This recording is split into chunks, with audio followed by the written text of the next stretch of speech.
Seguro que admiras y te conmueve la piedad de Miguel Ángel, ¿verdad?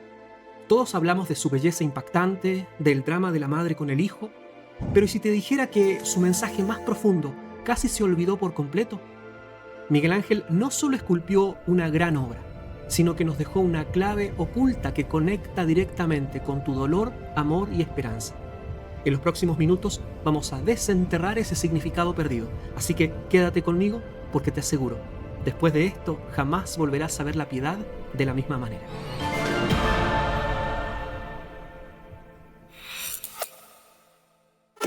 Para comenzar a desentrañar ese significado olvidado, viajemos a Roma, a la majestuosa Basílica de San Pedro, en el Vaticano, hogar de esta maravilla. Y lo primero que ya desafía la lógica es esto: Miguel Ángel le esculpió con apenas 22 o 23 años. Impresionante su madurez artística y espiritual. Cuéntame en los comentarios qué estabas haciendo tú a esa edad. Luego te cuento yo. Este joven genio, ya famoso en Florencia, llega a Roma y recibe un encargo muy concreto de un personaje muy importante, el cardenal francés Jean Villeray de la Grula, una virgen de tamaño natural con Cristo muerto en brazos, destinada a su propia tumba.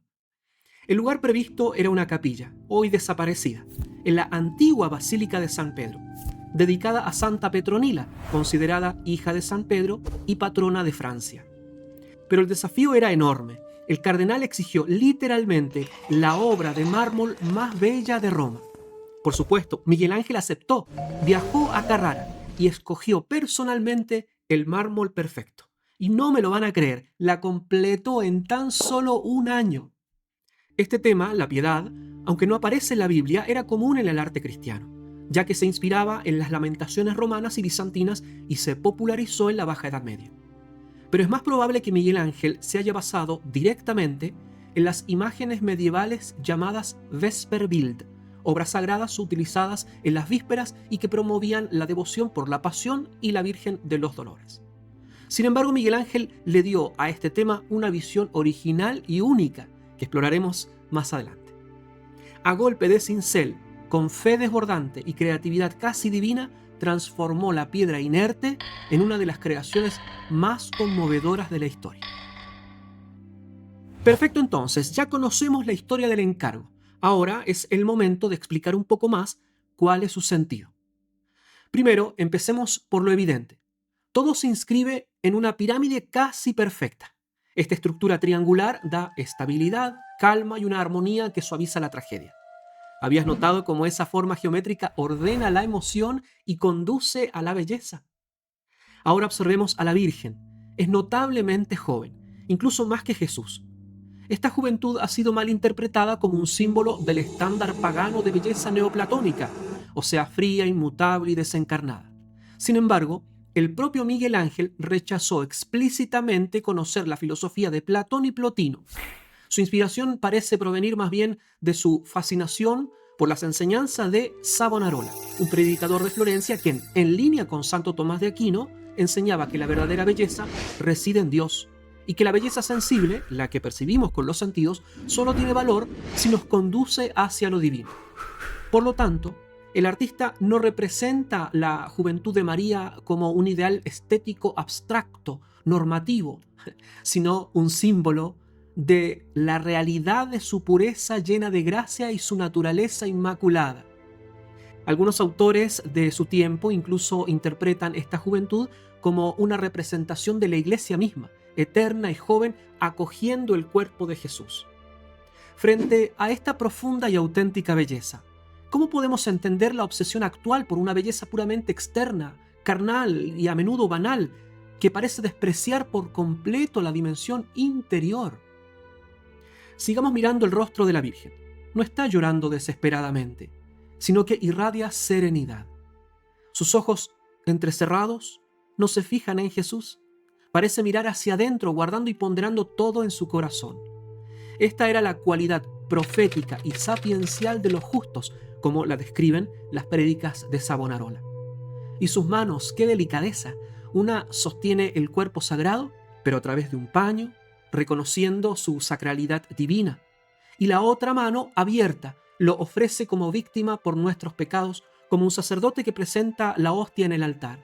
El mármol así se vuelve Eucaristía, invitándonos a imitar este gesto de ofrenda, devoción y respeto al cuerpo santísimo de Jesús. En el regazo de María descansa el cuerpo de Cristo, una obra maestra de anatomía que se amolda a la perfección de aquella que le dio su humanidad. No muestra la rigidez de la muerte, parece descansar en paz, casi dormido. Las heridas están ahí, sí, pero son sutiles, símbolos de un sacrificio lleno de esperanza, no de agonía final. Destaca la sutil herida de su costado, objeto de profunda devoción de las amuralladas, las monjas de clausura, guardianas de la capilla de Santa Petronila, en donde estaba la escultura.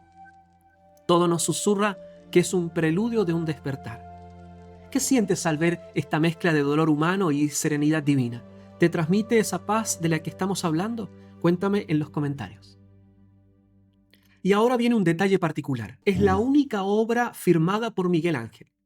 En la banda que cruza el pecho de María grabó en latín: Michelangelus Bonarotus Florentinus facebat. El verbo facebat, o sea, la hacía, está en pasado imperfecto. No usó fecit, es decir, la hizo, en pasado perfecto. Esta elección gramatical no es casual.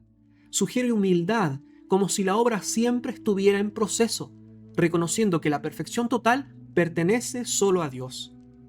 A menudo se cuenta la leyenda de que la firmó en secreto después de entregarla, motivado por celos o para reivindicar su autoría. Sin embargo, esta anécdota parece muy poco probable, ya que la capilla, como dijimos, estaba constantemente vigilada por las monjas amuralladas, lo que haría imposible modificar la escultura sin ser visto. Más bien, algunos expertos conectan la firma con la tradición y la devoción. Por un lado, el uso del imperfecto, facebat, la hacía, era una práctica de algunos grandes artistas de la antigüedad clásica para expresar humildad ante la magnitud de la creación artística.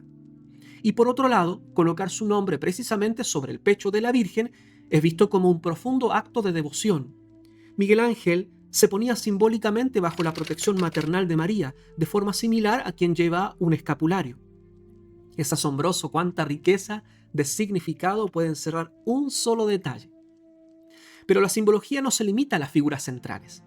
La base rocosa representa el Gólgota, invitando al fiel al lugar del sacrificio redentor. El tronco cortado no solo simboliza la vida de Cristo, truncada en su juventud, sino también remite al árbol de la cruz, que se vuelve árbol de vida. Incluso detalles anatómicos aparentemente menores están cargados de intención teológica. Un ejemplo fascinante es la presencia de un quinto incisivo en la dentadura de Cristo. ¿Un error? En absoluto. Estaba relacionado con la creencia de la época sobre un quinto incisivo llamado diente del pecado. Simboliza de forma audaz cómo Cristo, aun siendo intrínsecamente sin pecado, cargó nuestra naturaleza pecadora para redimirla. ¿Habías notado alguna vez estos detalles? Dime, ¿cuál te ha sorprendido más? Como vemos, Miguel Ángel no estaba haciendo un alarde técnico buscando fama. Usaba su genio para esculpir un mensaje complejo y profundo. Pero la fascinación de Miguel Ángel por este tema no terminó aquí. Volvió a él años después. La Piedad Bandini, más dramática y compleja, con el propio artista retratado como Nicodemo, y la Piedad Rondanini, su última obra, casi abstracta, etérea, pura espiritualidad. La primera, perfecta y serena. Estas últimas dos, marcadas por la lucha y la búsqueda espiritual de la vejez. Ver las tres juntas es meterse en el alma del artista, que se enfrentó al misterio del dolor y a la fe a lo largo de toda una vida. ¿Cuál de estas etapas resuena más contigo? ¿La serenidad juvenil o la búsqueda introspectiva de la madurez? Pero volvamos a la primera, a la del Vaticano, porque aún no llegamos a su secreto más importante. Retomemos la cuestión inicial. ¿Por qué esta obra nos conmueve tan profundamente? La clave, como tantas veces ocurre con el arte, reside en comprender su propósito original. No olvidemos, la Piedad de Miguel Ángel no fue creada para un museo, nació para un lugar específico y sagrado, la capilla funeraria del cardenal Jean Villeray, un espacio íntimo destinado a la oración por los difuntos y a la meditación sobre el tránsito final y la esperanza en la resurrección. Por lo tanto, El entorno litúrgico original era esencial para comprender su significado. Por eso lástima que ya no la podemos ver allí. En general, durante los oficios de difuntos, la oración de vísperas simbolizaba el tránsito de la vida a la muerte y la esperanza de la resurrección tras la oscuridad. Las imágenes de la piedad jugaban un papel central en este contexto porque invitaban a los fieles a la reflexión y a la oración activa. Es precisamente este contexto, amigos, el que nos ayuda a cambiar lo que pensamos del título piedad que aplicamos a esta escultura. Instintivamente pensamos en piedad como nuestra compasión ante el dolor de María. Pero Miguel Ángel no la esculpió principalmente para que nosotros sintiéramos lástima o nos apiadáramos de ella. No, la intención principal era lo inverso. La obra era una invitación a suplicar la piedad de María para con nosotros. Es decir, imploramos su misericordia, su intercesión para el alma del cardenal que allí yacería a los pies de la escultura y para nuestras propias almas y la de todos los fieles difuntos. Quien llegaba a la capilla veía de tamaño natural, allí en el centro, a María ofreciendo a su hijo y pedía: piedad para mí, piedad para los míos. El gesto de María con la mano extendida y su hijo cuidadosamente posado en su regazo altar es una invitación a contemplar a Cristo como la hostia viva, el sacrificio consumado que se renueva en cada santa misa. Al verlo, se nos anima a pedirle a María: intercede por nosotros, presenta los méritos de tu Hijo ante Dios por nuestra salvación y nuestros fieles difuntos. Su belleza no era un fin, sino el medio para atraernos, movernos a la devoción, a confiar en su ayuda como corredentora y Madre Inmaculada llena de gracia.